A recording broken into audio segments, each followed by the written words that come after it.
Welcome to Silicon Scoop, where we dive into the latest tech news impacting the world. Join John Irwin and the Startup Coach as they explore the tech news that matters to you. Stay ahead, stay informed, and now on with the show.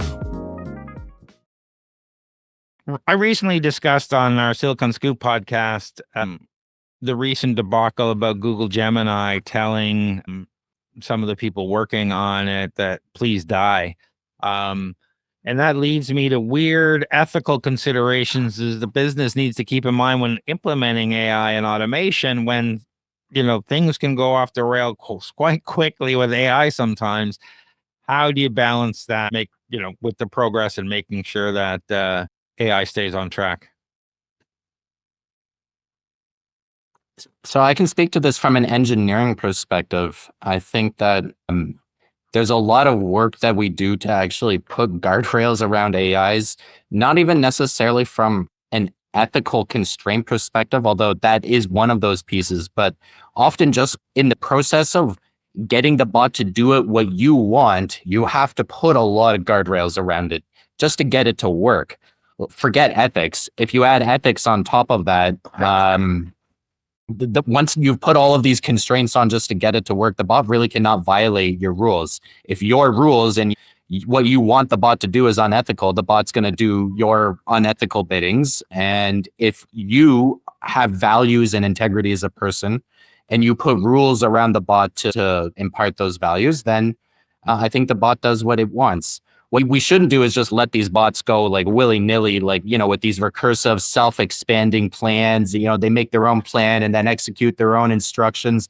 Those things are a recipe for disaster. These bots hallucinate too often.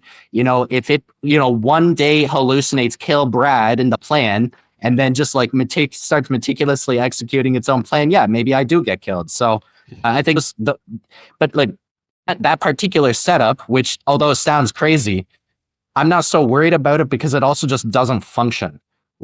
As well as it being crazy from an ethical standpoint, it's also crazy from a product design standpoint because it doesn't fulfill the actual purpose that the customers want.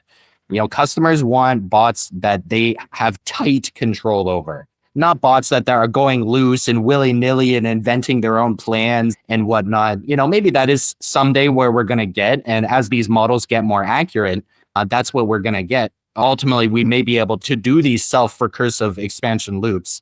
But I think right now, our process of just doing basic, ground quality engineering on our bots has the side effect of causing those bots to be imparted with our values and our ethics.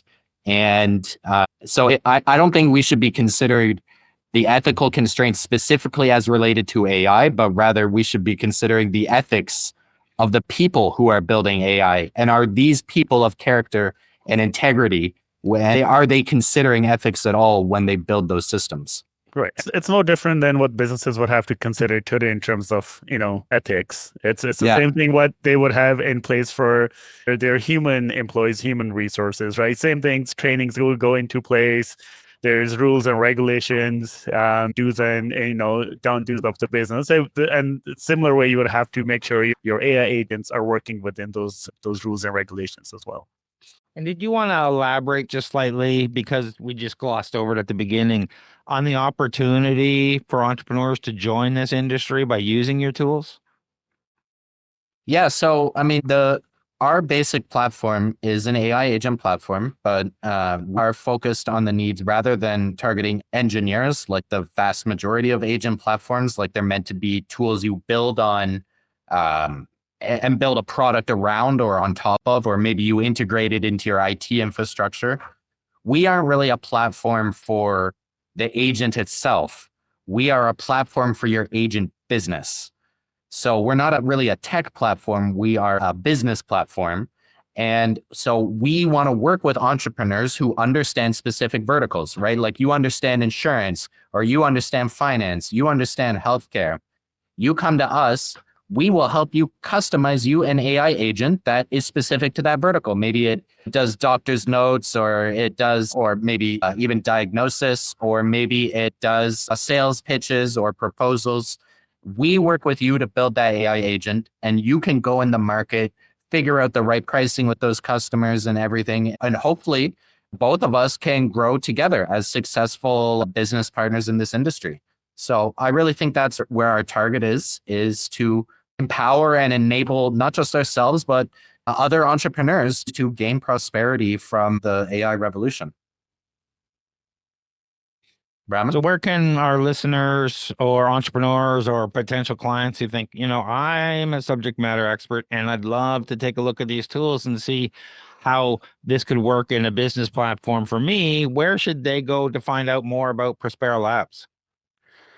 Our website is a good start, prosperalabs.ai, or just email me and then we can get started there as well, roman@prosperalabs.ai. And then we can do some demos, onboard you onto the platform, show you around the platform, and then show you how we can help kickstart your business. And for those of you who are listening, the email and those links will be in the podcast show notes. I'd really like to thank you for taking the time to have this great discussion about AI and about Prospera Labs today. I know we got kind of off track on ethics and Skynet and all the other stuff and where AI is going.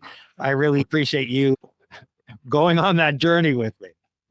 For sure. We'll come back and cover the rest. Well, you're welcome back anytime. Thanks again. Thank you. Bye-bye. Thanks for tuning in to Silicon Scoop. We hope you enjoyed this episode's dive into the latest tech news.